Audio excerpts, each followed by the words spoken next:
de Dios a esa persona, dándole la oportunidad de salvación. Entonces, muy contenta por estar aquí. Vamos a entrar en materia. El título de la enseñanza de hoy es Dios muda tus vestiduras. Y vamos a leer en el libro de Zacarías, capítulo 3, verso 1 al 7. Dios muda tus vestiduras. Zacarías, capítulo 3, verso 1. Leemos la palabra de Dios en el nombre del Padre, del Hijo y bajo la guianza de su Santo Espíritu. Y todos dicen, veo a la gente como dormida. Hay que estar atento porque esta es la palabra que Dios tiene para usted y si se distrae, no va a recibir ese mensaje. Amén. Tiene por tópico aquí la lectura, visión del sumo sacerdote Josué.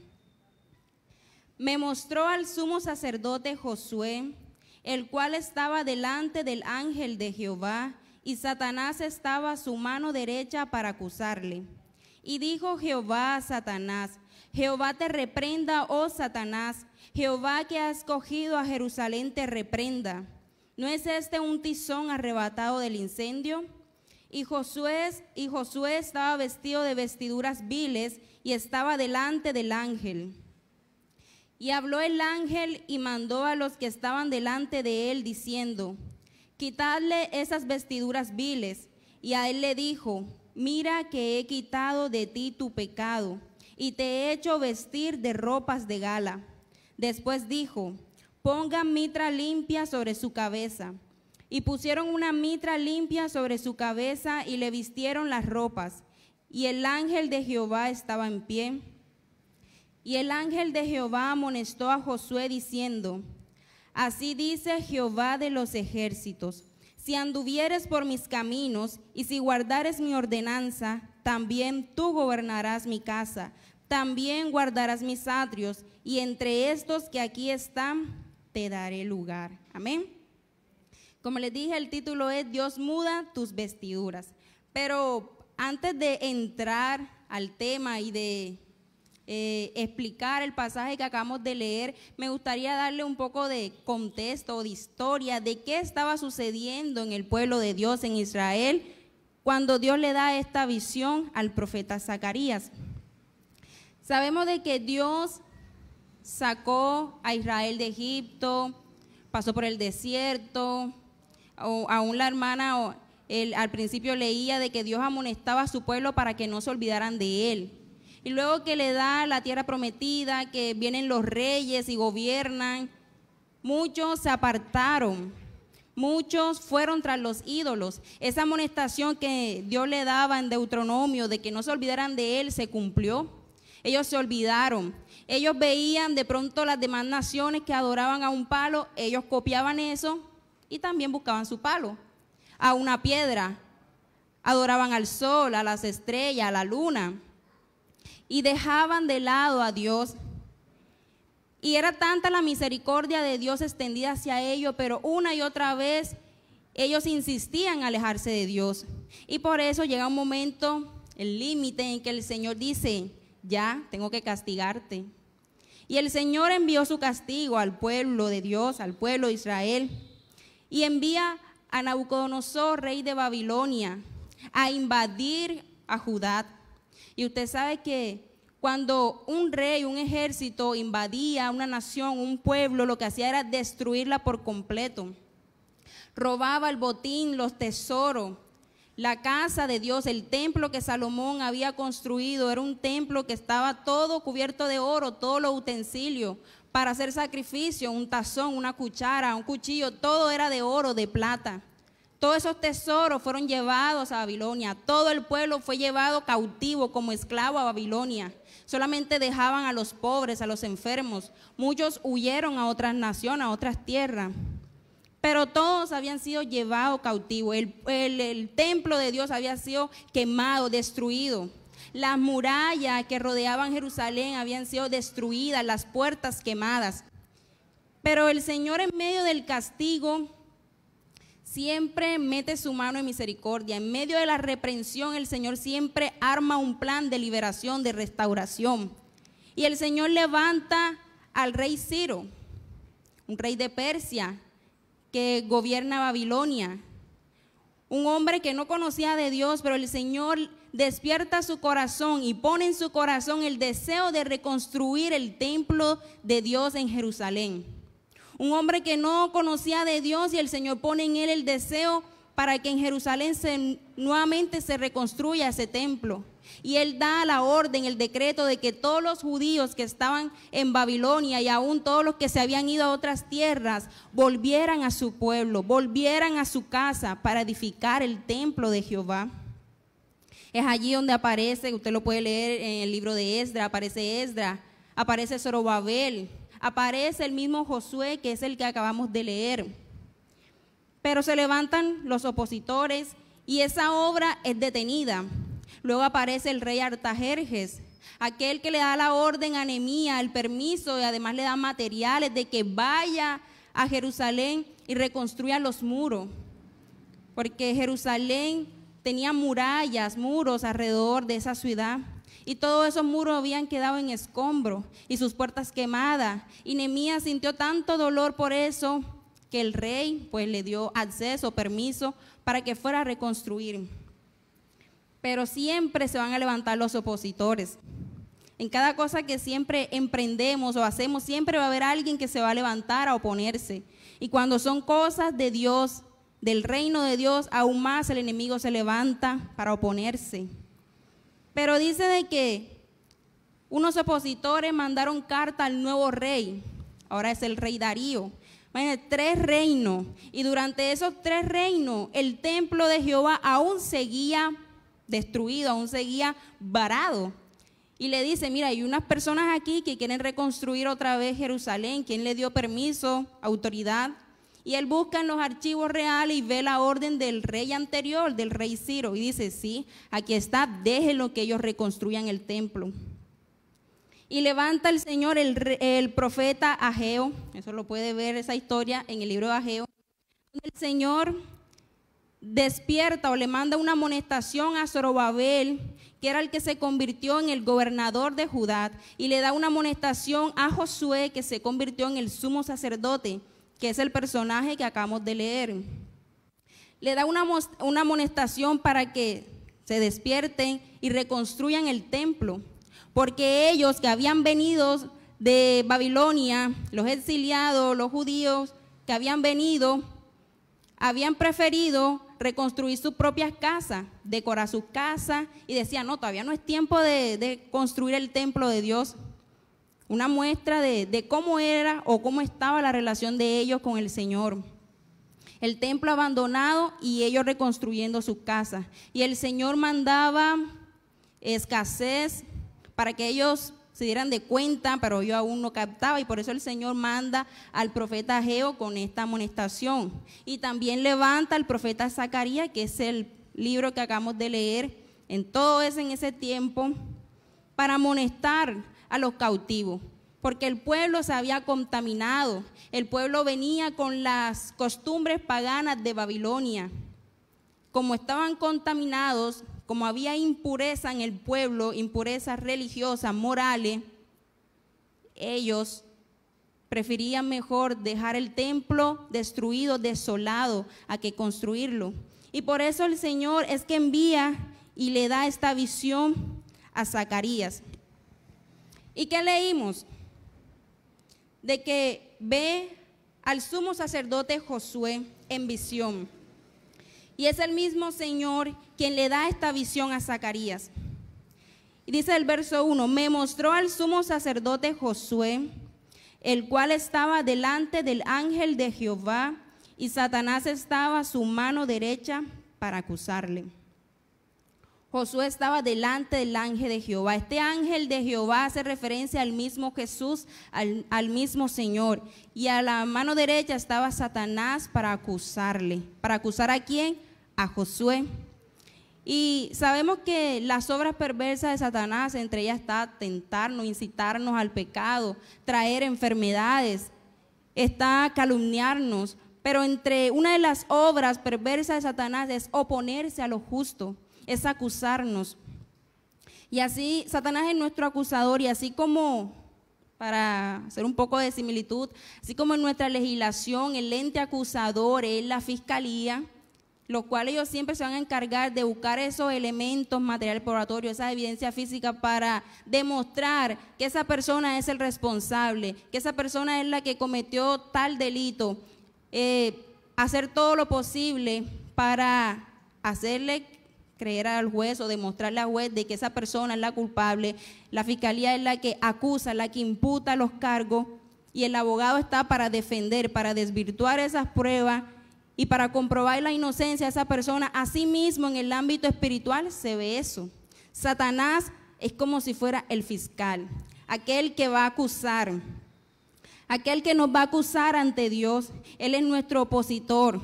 Él es aquel que cada vez que nosotros vamos a la presencia de Dios en oración, no solamente estamos nosotros allí orando, Él también va. Cada vez que tú vas a la presencia de Dios en oración, en intimidad, tú no estás solo allí, Él también va allí, pero para acusarte delante de Dios.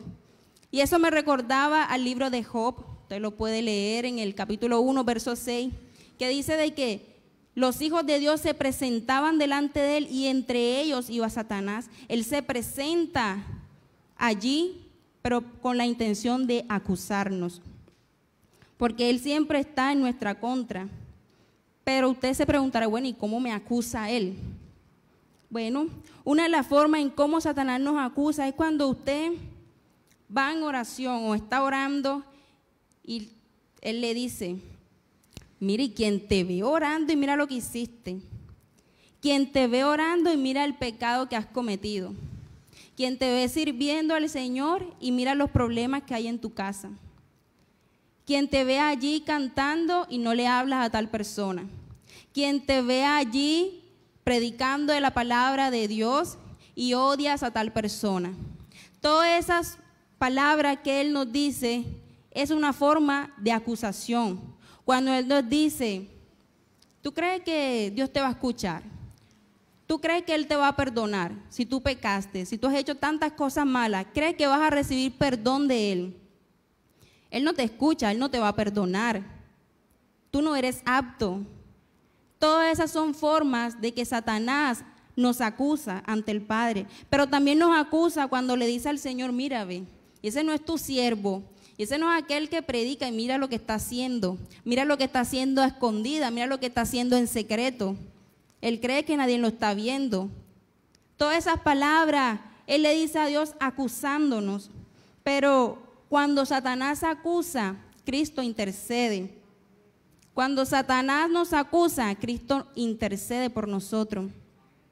Y Satanás significa adversario, oponente. Por eso que una de esas obras que Él hace en contra nuestra es oponerse a nosotros, a todo lo que nosotros vayamos a hacer. Porque Él siempre está listo, atento. Nosotros somos los que siempre estamos descuidados y creemos que Satanás está por allí y se olvida de nosotros, pero no, Él está listo, atento, Él solamente está esperando ese momento perfecto, ese momento donde tú te distraigas, ese momento donde tú te descuides, ese momento en que tú caigas para Él acusarte. Porque déjame decirte que las acusaciones de Satanás no son mentiras.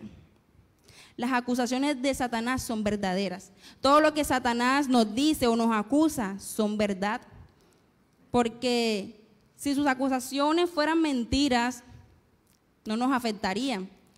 Si Él me dijera, tú eres mentirosa, si de pronto estoy orando y me dice, tú eres mentirosa, pero si yo no lo soy, ¿qué eso me va a afectar? Pero cuando Él nos acusa con algo que realmente somos, con algo que realmente hemos hecho, es allí donde perturba nuestra vida.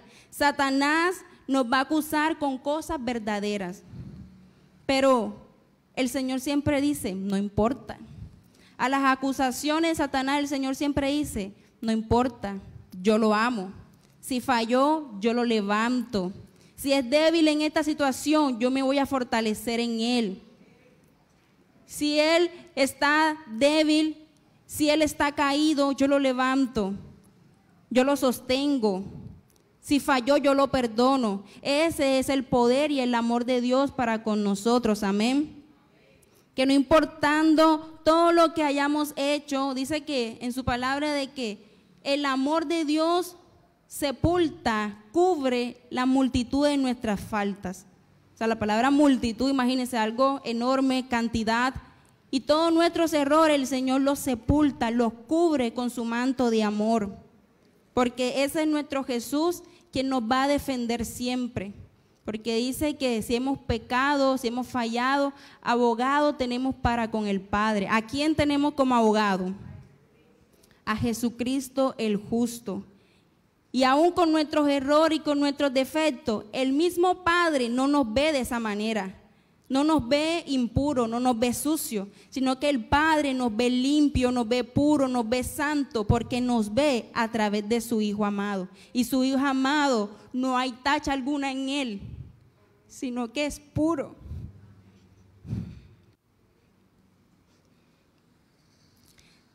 Su Hijo amado es puro, es santo.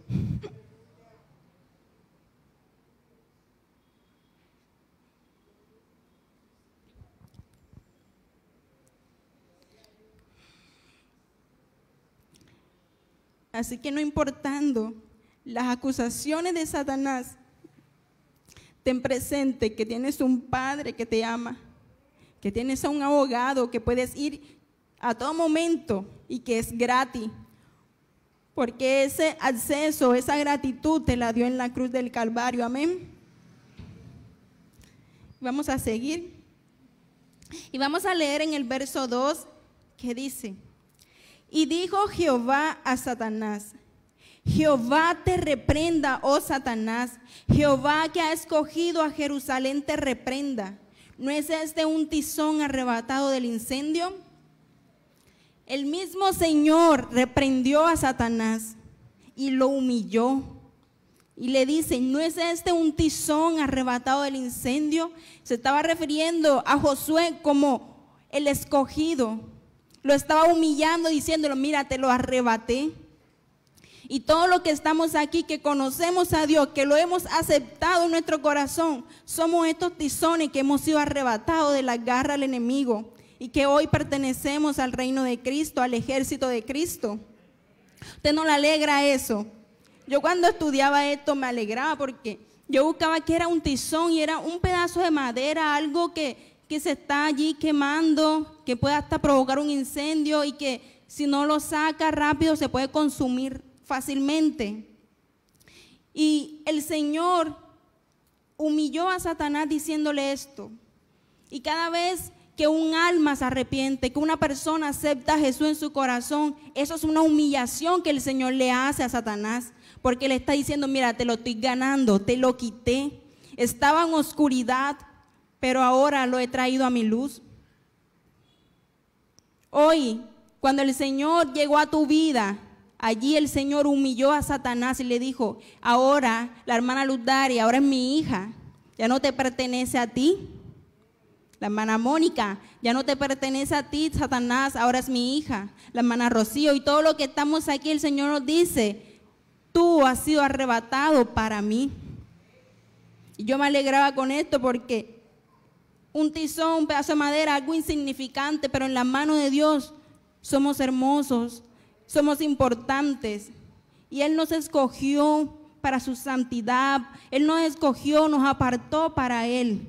Así que por eso es la importancia y lo que le decía al inicio, de que cada vez que predicamos la palabra de Dios, estamos acercando el reino a esa persona, estamos llevándole una oportunidad de salvación. Por eso no podemos callar aún. Creemos que pronto predicar, decir cantidad de cosas, con 3 palabritas que hagamos, que digamos a esa persona, el Señor obra con esas palabras. He escuchado testimonios que dicen que solamente con que escucharon que alguien le dijo: Cristo te ama, eso transformó su vida. Así que no son la cantidad de palabras que podamos decir, sino la presencia de Dios que usa esas palabras para llegar a las vidas. Amén.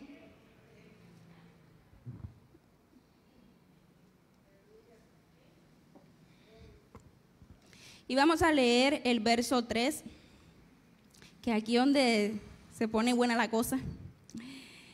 Y dice: y Josué estaba vestido de vestiduras viles y estaba delante del ángel.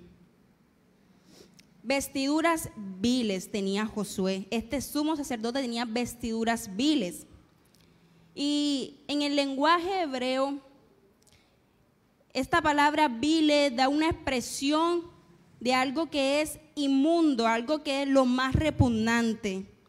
Cuando ellos usan esta palabra vil, es para hacer referencia a inmundicia, a lo vil, a lo que tenga carácter repugnante. Pero estas vestiduras viles representaban el pecado, las impurezas. Y no era que él tenía una ropa sucia, no era algo de pronto físico, era algo espiritual. Porque los sacerdotes, el sumo sacerdote tenía que tener unas vestiduras especiales, con una tela especial, con ciertas características que usted en Éxodo 28 puede leerlo, todas las características de la prenda de los sumos sacerdotes. Y aquí no hace referencia a lo físico, sino a lo espiritual. Y estas vestiduras viles representaban la impureza, los pecados del pueblo de Dios, porque como les dije, el pueblo de Dios había venido con esas costumbres pagana de Babilonia. El pueblo de Dios había venido lejos de Dios, muchos años cautivo, con mucha contaminación, y habían venido a la tierra de Judá, pero su corazón todavía estaba lejos de Dios. Su corazón estaba en una roca, en un sol, en un árbol, en un palo. Su corazón estaban allí, pero lejos de Dios. Pero vamos a leer en el verso 4, que dice, y habló el ángel y mandó a los que estaban delante de él, diciendo, quitadle esas vestiduras viles. Y a él le dijo, mira que he quitado de ti tu pecado y te he hecho vestir de ropas de gala. El mismo Señor da la orden, dice, quítenle esas vestiduras viles. Quítenle esas vestiduras. Y eso me hizo recordar a la historia del hijo pródigo, una historia muy común, reconocida, de un joven que le dijo, papi, quiero mi plata, dame mi herencia, me voy. El padre se lo dio, se fue, se malgastó todo, quedó pobre, con hambre, sucio, como un habitante de calle por allí, pero él reconoció y dijo, no, yo voy para mi casa porque así sea que me pongan como un trabajador, pero allá hay comida y aquí perezco. Pero cuando él llegó, el padre, ¿qué hizo? El padre le abrazó, el padre le besó, el padre dijo, quítenle esos vestidos sucios y pónganle vestido nuevo, ropa nueva, calzado nuevo, anillo nuevo. Maten al becerro más gordo, hagamos fiesta, porque ha aparecido mi hijo. Y esa es la fiesta que hay en los cielos cuando una persona se acerca a Dios, cuando una persona le entrega su corazón a Dios. Y el Señor le dice, quítenle esas vestiduras sucias a Josué. Pero no solamente le dice, quítenle esas vestiduras, sino que colóquenle, pónganle ropas de gala. Y cuando uno escucha gala, uno se ve algo elegante, un vestido elegante, un vestido fino, costoso. Este era el manto de justicia de Dios, el manto de gracia, de amor, que era puesto sobre Josué. Y en la parte B dice que el Señor le dice, a él le dijo, mira que he quitado de ti tu pecado y te he hecho vestir de ropas de gala. El mismo Señor removió el pecado, que en ese momento Josué representaba ese pecado o esa inmundicia que había en el pueblo, pero el Señor removió ese pecado y le dio su gracia y su justicia. Pero le dijo a él mismo, mira que te he quitado este pecado. Y yo pensaba, bueno, ¿y el Señor por qué le dijo a él mismo esto? Y es que muchas veces que fallamos, que cometemos errores, nosotros llegamos ante Dios, nos arrepentimos, pedimos perdón. Y el Señor, que es amplio en perdonar, que su amor es grande, como decía, su amor cubre toda nuestra falta, el Señor nos perdona. Pero muchas veces nosotros no nos perdonamos a nosotros mismos. ¿A quién le ha pasado? A mí me ha pasado que he cometido pronto algo y yo como que, ay, Señor, me arrepiento, no lo vuelvo a hacer, perdóname esto. Pero nuevamente, y yo sé que me perdonó, pero nuevamente que recuerdo eso y digo, ay, Señor, ¿yo qué hice? Me la embarré, Señor, perdóname esto. Y otra vez vuelve como que eso mismo, como que, ay, Señor, perdóname por eso otra vez. O sea, solamente de recordar lo que hice o lo que dije. Entonces el mismo Señor le está diciendo, mira que he quitado tu pecado. Y el mismo Señor hoy nos dice, yo he quitado tu pecado, yo te estoy perdonando, ya te he perdonado, lo que hiciste, déjalo atrás, ya yo olvidé tu pasado. Muchas veces recordamos nuestro pasado, recordamos lo que hemos hecho, lo que hemos fallado, pero el Señor nos dice, no importando lo que hiciste atrás, no me importa lo que estás haciendo ahora, si tú llegas a mí con un corazón sincero, arrepentido, yo te perdono. Porque ese es el amor de Dios, un amor perdonador. Así que el Señor nos dice hoy, ya yo te perdoné, no traigas a memoria esas cosas del pasado. Perdónate a ti mismo, porque hoy yo te pongo ropa de gala, unas vestiduras limpias. Y no importa las cosas que hayamos hecho, cuando nos arrepentimos y cuando nos apartamos de eso y venimos a Dios, el Señor nos cubre con su gracia y su amor. Antes que no conocíamos de Dios, éramos personas inmundas, éramos personas sucias, éramos viles, estábamos alejados de la gloria de Dios, estábamos en oscuridad, en tiniebla. Pero vino Cristo y nos trajo a su luz. Vino Cristo y con ese sacrificio que Él hizo en la cruz nos limpió. Esa sangre que derramó en la cruz nos limpió. Y eso solamente es la lógica de Dios, porque un objeto que tú limpias con sangre, obvio, eso va a quedar sucio de sangre, oliendo feo. Pero acá, para que usted vea que la lógica de Dios o las cosas de Dios son muy diferentes a las nuestras. La sangre de Él nos limpió, nos purificó, quitó todo lo sucio que había en nosotros. La sangre de Él que derramó en la cruz nos hizo limpios, aceptos. Y por eso hoy podemos venir aquí. Por eso cualquiera que invoca el nombre del Señor, conociéndolo o no conociendo, si alguien invoca el nombre del Señor con fe, Él llega allí. Él está allí para ayudarlo, para escucharlo. Amén. Y por medio de esa sangre, Él nos limpió y nos vistió con ese manto de justicia. Él nos justificó, porque Él ha venido a eso. Y quiero que me acompañe en Hechos, capítulo 5, verso 31. Para que usted lea, que no es cuento mío, sino que está en la palabra de Dios. ¿A qué vino Jesús? Hechos capítulo 5, 31, que dice, a este Dios ha exaltado con su diestra por príncipe y salvador, para dar a Israel arrepentimiento y perdón de pecados. Y no solamente a Israel, sino también a nosotros. No solamente a Israel, a ese pueblo que Él escogió desde antes, sino que también extendió ese perdón, esa misericordia a todo aquel que crea en Jesús. Dice que todo aquel que cree en Jesús no se perderá, sino que tendrá vida eterna, tendrá perdón, será abrazado con misericordia, con gracia. Pero aquel que no cree está en problema, porque será condenado. Y es esa justicia la que nos da ese acceso, ese derecho de poder estar ante Dios. Es la justicia. Por eso que en la cruz del Calvario Él nos justificó, nos perdonó, nos lavó. Y por eso no debemos tener en cuenta, o Él no tiene en cuenta nuestros pecados, nuestros errores. Él sabe que mientras estemos aquí en esta tierra, vamos a cometer errores, fallas. Pero para eso, si nosotros llegamos sinceramente ante Él, con un corazón abierto y vulnerable, Él nos perdona. Y dice el verso 5 de Zacarías capítulo 3. Después dijo, pongan mitra limpia sobre su cabeza. Y pusieron una mitra limpia sobre su cabeza y le vistieron las ropas. Y el ángel de Jehová estaba en pie. Como les decía en Éxodo 28, por allí dice lo que debe contener la vestimenta del sumo sacerdote, y una de esas era la mitra. La mitra era como un turbante de lino que cubría la cabeza del sumo sacerdote.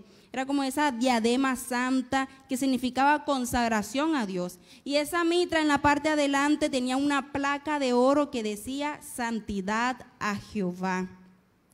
Y todo lo que aceptamos al Señor, todos los que vivimos para Él, el Señor nos ha puesto esa mitra limpia, esa mitra de santidad. ¿A cuántos Dios le ha puesto esa mitra? Esa mitra nos la ha puesto el Señor a todo aquel que lo recibimos, a todo aquel que caminamos con Él. El Señor nos pone esa mitra limpia sobre nuestras cabezas, con esa placa que dice, soy santo para Jesús, soy apartado para Él, para servirle a Él, para guardarme para Él. Esa es la mitra que el Señor hoy quiere poner a todo aquel que está aquí que de pronto no conoce de Jesús, aquel que de pronto lleva una vida no agradable al Señor. El Señor hoy te está haciendo ese llamado de salvación. El Señor hoy te está haciendo ese llamado de santidad. Una prédica que tuve aquí con los jóvenes que hablaba del llamado de Dios, decía que habían 3 llamados.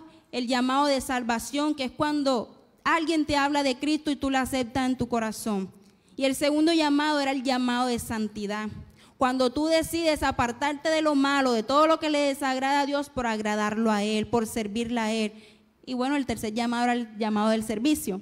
Pero aquí lo importante, resaltamos, es la santidad.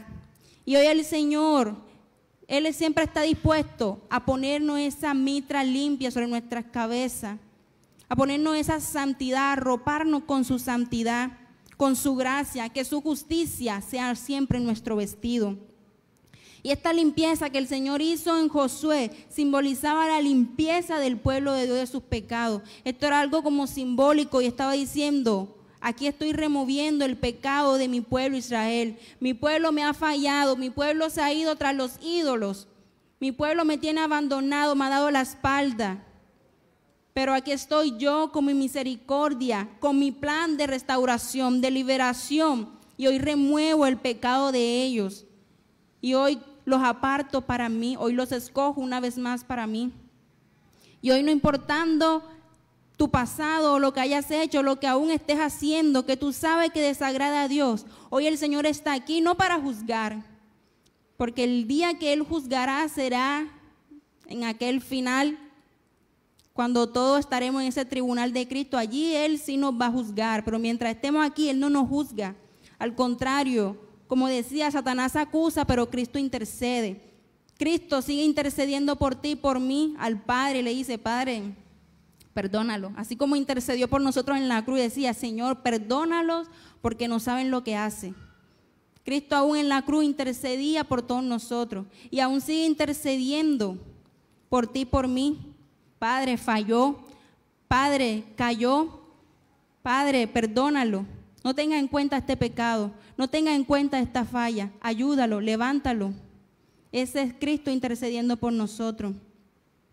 Pero en el verso, ya para ir finalizando, en el verso 6 y 7 dice, y el ángel de Jehová amonestó a Josué diciendo, así dice Jehová de los ejércitos, si anduvieres por mis caminos y si guardares mi ordenanza, también tú gobernarás mi casa. También guardarás mis atrios, y entre estos que aquí están te daré lugar. El Señor limpió su pecado, lo vistió de santidad, de justicia, pero le da una instrucción y le da una amonestación de que caminara en la verdad, de que anduviera en sus caminos, que guardaran sus mandamientos. Pero no solamente le da una amonestación, una instrucción, sino que le da una promesa de que Él, Josué, como sumo sacerdote, seguiría ministrando en la presencia de Dios si él pues se mantenía en obediencia a Dios, y le prometió un acceso privilegiado a la presencia de Dios. Pues para los que no saben y los que sabemos también les recuerdo de que solamente el sumo sacerdote era el único que podía entrar al lugar santísimo, a donde estaba el arca de Dios, en donde iba a hablar cara a cara con el Señor, donde iba a estar la presencia misma de Dios allí. Cualquiera otra persona que entrara allí moría. De hecho, hay unas historias de alguien que quiso entrar y murió allí mismo. Entonces, el Señor le estaba dando este privilegio, esta promesa a este sumo sacerdote. Pero hoy esa promesa también es para nosotros. Todas las promesas que están aquí en esta Biblia también, y esto fue hace miles de años, pero esas promesas siguen vigentes para todos nosotros, para aquel que reconoce a Cristo como su Señor, como su Salvador. Y esa promesa es para nosotros. Y quiero que me acompañe al libro de Hebreos, capítulo 4, verso 16. Hebreos 4, 16.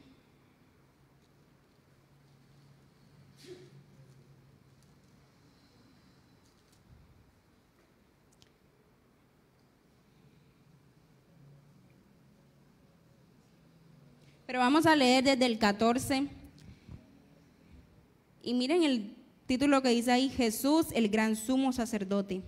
Por tanto, teniendo un gran sumo sacerdote que traspasó los cielos, Jesús, el Hijo de Dios, retengamos nuestra profesión. Porque no tenemos un sumo sacerdote que no pueda compadecerse de nuestras debilidades, sino uno que fue tentado en todo según nuestra semejanza, pero sin pecado. Acerquémonos pues confiadamente al trono de la gracia para alcanzar misericordia y hallar gracia en el oportuno socorro. Esa es la promesa, el acceso privilegiado, que nos acerquemos confiadamente ante el trono de su gracia. Y cada vez que necesitemos de ese socorro, Él va a llegar allí justo a tiempo, Él no se va a tardar. Dice, el oportuno socorro. Entonces, para concluir, nuestros vestidos, una vez nosotros aceptamos al Señor, una vez nosotros seguimos el camino, el evangelio, ya Dios nos ha puesto unas vestiduras de gala, unas ropas de gala. Pero esos vestidos, si nos descuidamos, esos vestidos se pueden ensuciar, se pueden manchar. Esos vestidos de gala que el Señor nos puso se pueden manchar, y se manchan cuando pecamos, cuando fallamos. Se manchan cuando tú odias a alguien, cuando tú guardas resentimiento hacia alguien. Tus vestiduras se están manchando. Cuando tú mientes, tus vestiduras se están manchando. Cuando tú no vives en santidad, tus vestiduras se están manchando, se están arrugando. Cuando tú murmuras de alguien, tus vestiduras se están manchando. Cuando tú criticas a alguien, tus vestiduras se están manchando. Y a veces creemos que esas pequeñas cosas, de pronto de, ay, no me hablo con esta persona, o mentí, o engañé, a veces creemos que algo pequeño, pero esas pequeñas cosas manchan nuestras vestiduras. Y el Señor viene por un pueblo santo, puro, un pueblo que tenga unas vestiduras limpias, sin mancha y sin arruga. Así que esta es una palabra más que todo para reflexionar y para ver en nuestro interior qué hay que el Señor debe limpiar, qué hay en nosotros que aún está sucio, qué hay en nosotros que está dañando, está ensuciando, está manchando nuestros vestidos de gala, que el Señor en la cruz del Calvario, con esa sangre, derramó sobre nosotros esa gracia, esa santidad, esa justicia. Y ese sacrificio no podemos menospreciarlo. Y le voy a regalar 2 textos y vamos a leerlo. En 2 Corintios capítulo 7, verso 1. Ya vamos a terminar, no se preocupen. 2 Corintios capítulo 7, verso 1. Dice, así que amados, puesto que tenemos tales promesas, limpiémonos de toda contaminación de carne y de espíritu, perfeccionando la santidad en el temor de Dios. El mismo Señor nos manda a que debemos perfeccionarnos, a que debemos limpiarnos de toda contaminación, no solamente espiritual, sino también de carne. Las contaminaciones aún de nuestro propio cuerpo físicamente, debemos limpiarnos de ellas, purificarnos.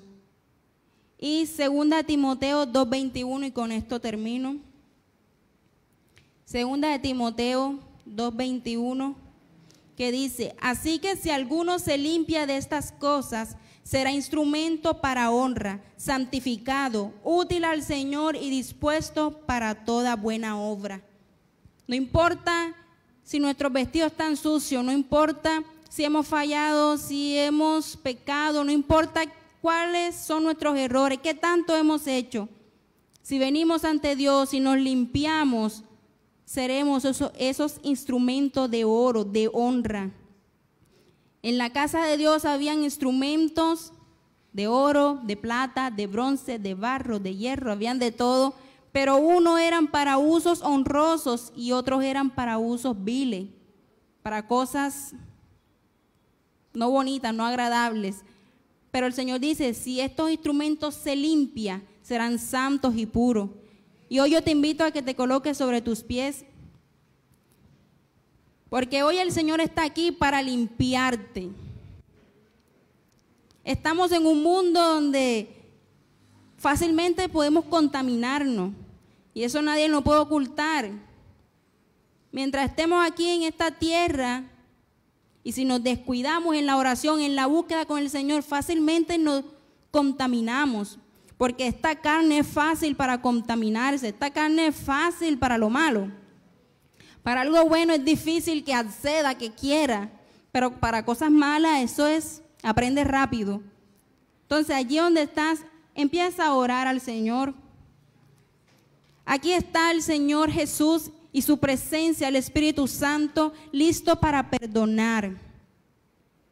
Listo para perdonar los pecados. Porque a eso Él ha venido, a redimir, a rescatar, a limpiar. Y Él nos quiere puros, Él nos quiere limpios. Solo tú sabes si hay algo en ti que necesita ser limpiado, ser removido. Este sumo sacerdote, alguien que ministraba al Señor, tenía vestiduras sucias. Y ante la presencia de Dios, lo vil, lo que estaba tuerto, cojo, sucio, no podía ser presentado ante Él. Y por eso el Señor removió su pecado. Por eso el Señor lo limpió y le dice: mira que te he quitado este pecado y ahora tienes vestidos de gala. Hoy el Señor te dice: no importa lo que hayas hecho, no importa cómo esté tu vida ahora, ven a mí que yo te limpio, yo te restauro. Ven a mí que yo tengo un plan perfecto para contigo. No importa lo que haya en tu corazón, entrégaselo a Él. Porque Él quiere un pueblo sano, santo, limpio, puro. Un pueblo que se entregue a Él. Y su presencia está en este lugar. Gracias te doy, Espíritu Santo de Dios, por acompañarnos, por asistirnos. Gracias te doy, Señor Jesús, por ese sacrificio que hiciste en la cruz. Porque yo estaba en oscuridad. Porque yo estaba lejos de ti, porque yo estaba muerta, pero tú viniste a darme vida, me rescataste y te entregaste por amor a mí, sabiendo que yo te iba a fallar muchas veces, sabiendo que te iba a dar la espalda, tú te entregaste por mí, sabiendo que te iba a negar muchas veces, tú te entregaste por mí y me mirabas con ojos de amor y de misericordia. Gracias. Gracias, Señor, porque esa sangre me limpió, porque esa sangre removió mis pecados, removió mis faltas, y porque me has vestido con ropas de gala, me has vestido con ropas de justicia, me has vestido con ropas de santidad. Ayúdame cada día a mantener mis vestidos limpios, Señor, porque cuando tú vengas, yo quiero irme contigo, y no quiero que ninguna mancha tenga mi vestido. No quiero que mi vestido tenga ninguna arruga, porque si la hay, no podré verte, porque si la hay, no podré irme contigo a adorarte en la eternidad. Ayúdame cada día, Espíritu Santo de Dios, a hacer lo correcto, a guardarme para ti. Dame cada día tu dominio propio para decirle no al pecado y decirle sí a guardarme para Cristo. Porque sin santidad nadie verá el rostro del Señor. Sin santidad nadie podrá estar delante de su presencia. Y hoy el Señor limpia los corazones. Hoy el Señor remueve el odio de los corazones. Hoy el Señor limpia los corazones que están aquí y aquellos que escuchan la transmisión. El Señor limpia los corazones. El Señor está removiendo el pecado. El Señor está removiendo la contaminación. El Señor está removiendo el odio que hay en los corazones. Y en el pueblo de Dios el odio no puede estar. Hoy el Señor está removiendo el resentimiento. El Señor está removiendo la depresión, la ansiedad. El Señor se está llevando todo aquello que contamina a su pueblo. Porque no podemos servir a dos reinos. No podemos servir al mundo ni a Dios. Si somos luz, andemos como hijos de luz. Si somos de la oscuridad, de las tinieblas, andemos como tal. Pero el Señor quiere que nos arrepentamos. El Señor quiere un pueblo limpio para Él. Hoy el Señor remueve todo aquello que está en nuestro interior. A veces ni nosotros mismos sabemos qué hay. A veces creemos de que ya eso pasó, de que el pecado que cometí nadie lo supo, nadie se enteró, pero el Señor lo sabe y el Señor conoce todo. Solamente aquel que confiesa su pecado y se aparta alcanza misericordia y salvación.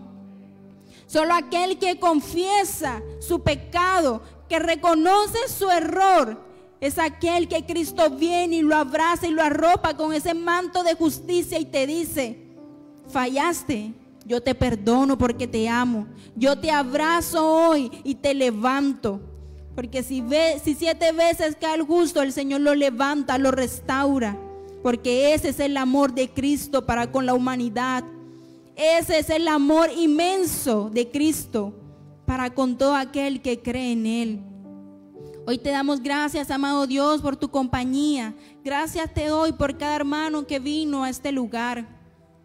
Por cada hermano que decidió venir a congregarse. Gracias te doy por cada hermano que escuchó la palabra.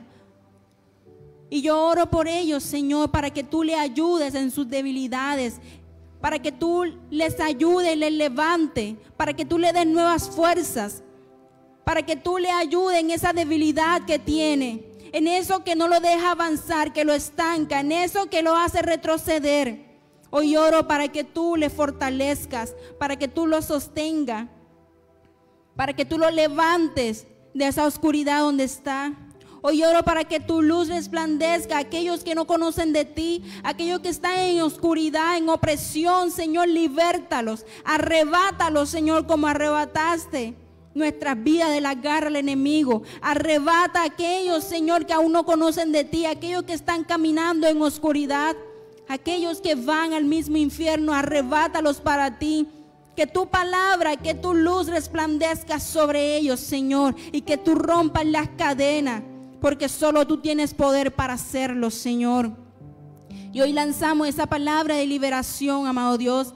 Aquellos, Señor, que están bajo la droga, aquellos, Señor, que están bajo la mentira, bajo la masturbación, la pornografía, aquellos, Señor, que quieren salir de esa oscuridad, Señor, pero no pueden. Solamente tu presencia puede hacerlo. Solamente tú eres quien rompe las cadenas. Tú eres quien liberta. Tú eres, Señor, quien hace todo nuevo. Porque donde está el Espíritu de Dios, allí hay libertad. Y tú haces todo nuevo, Señor.